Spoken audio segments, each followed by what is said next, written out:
டெல்லியில் இன்று காலை காவிரி நீர் ஒழுங்காற்று குழு கூட்டமும் பிற்பகலில் காவிரி மேலாண்மை ஆணைய கூட்டமும் நடைபெறுகிறது. டெல்லியில் இன்று காவிரி நீர் ஒழுங்காற்று குழுவின் 139வது கூட்டம் நடைபெற உள்ளது. இந்த கூட்டத்தில் காவிரியில் இருந்து ஆகஸ்ட் மாதத்தில் திறந்துவிடப்பட வேண்டிய தண்ணீர் குறித்து விவாதிக்கப்பட உள்ளது.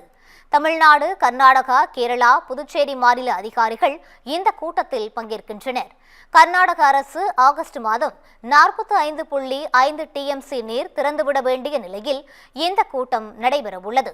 தமிழக அரசு தாக்கல் செய்த மனுவை உச்சநீதிமன்றம் வரும் 13ஆம் தேதி விசாரிக்க உள்ள நிலையில் இன்று நடைபெறும் ஒழுங்காற்று குழு கூட்டத்தில் எடுக்கப்படும் முடிவு முக்கியமானதாக பார்க்கப்படுகிறது.